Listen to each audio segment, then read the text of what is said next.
Welcome back to Jerusalem Dateline. The Six-Day War played a pivotal role in the development of the Israel Defense Forces. One of the first urban battles took place here in Jerusalem and set the stage for future battles. CBN's Scott Ross talked with an IDF commander about the impact still felt 50 years later. The 55th Paratroopers Brigade still serves as a reserve unit today, as it did in the 1967 battle for Jerusalem. We're part of the 98th Division, which is more or less the equivalent of the 101st Airborne Division in the U.S. Army. Lieutenant Colonel Anshel Pfeffer commands the 28th Reserve Battalion of the 55th Brigade. We do the most interesting and most dangerous and most challenging missions in the IDF, so I believe. And as paratroopers, we live up to our code, walking on our feet in the night quietly and hitting the enemy wherever he is without him knowing about us in advance. Pfeffer, a high-tech executive, took me through the trenches at Ammunition Hill, where battalion soldiers fought for Jerusalem 50 years ago. Well, Ammunition Hill was the bunker of the Jordanian police academy, which is just behind us. And the police academy was the main objective of that specific battle before they continued towards the old city. And this was, day 2 of a 6-day war? Day 2. After taking the police academy, they advanced towards, it's called today the Ammunition Hill, and they spent many, many hours trying to advance from trench to trench. How many men were here fighting? They began almost 200, and very, very few remained standing at the end of the battle. My. But they weren't trained for this kind of warfare, were they? They were very surprised. They described it as a very big disappointment not being parachuted to fight the Egyptians, but then, of course, it became one of the most important battles in Israeli history. The battle specifically here, but also in other places in Jerusalem, was all done in very improvised Israeli-type warfare.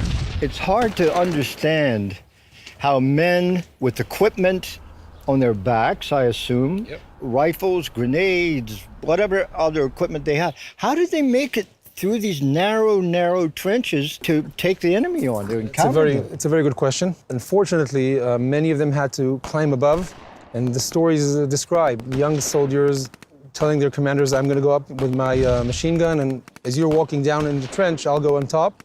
And every time they advanced 1, 2, 3, 5 feet, and then the next guy climbed up and continued it. The previous one was hit, and that's how they managed to advance. Some of them pulled back the injured towards the injured facility with the doctors behind, but they had to keep advancing. I can stand here as an American and look at our history and talk about Revolutionary War, Civil War.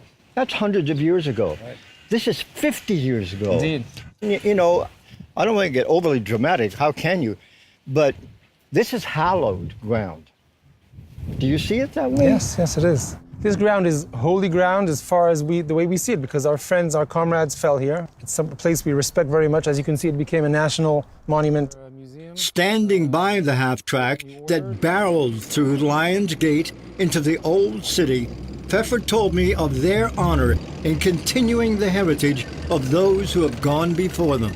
Have you talked to any of the men who fought and some of your fathers, grandfathers, and talk to them about their emotion of that moment? Yeah, it's important to mention. We, every year on the Six-Day War Commemoration Day, we meet with our predecessors. We also remember the fallen and we talk to them. It's a very strong part of our heritage. What motivated these men? At the end of the day, it's fighting with your friends, with your comrades, what they call brothers in arms, and that's what makes people at the end of the day rise up towards enemy fire and advance. The big vision, the mission, conquering Jerusalem, all that, it's important, but at the end of the moment when you rise up towards the fire, it's for your friends. Are you men motivated like that today? We believe so. We look up to them. Today's young soldiers are as, both in their professionalism and also in their values, are as good as we were then.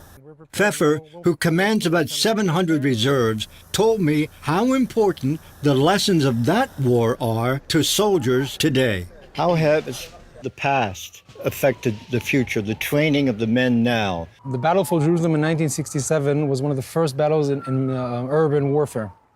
And if you look around today, both in the IDF and also the US Army and any other Western army, the challenge of fighting terrorists and other organizations which are fighting from within civilian and urban warfare environments has become the most common part of warfare, and we're learning. But even today, you're surrounded by people that want to destroy you, that want to annihilate you, wipe you off the map, drive you into the sea. Your existence is questioned.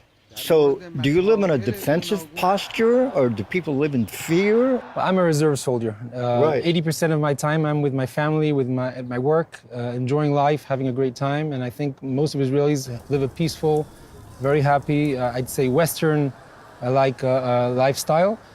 Every couple of years, we have a few weeks of tension, and they know we're here to defend them. And now it's our turn. Scott Ross for CBN News at Ammunition Hill in Jerusalem.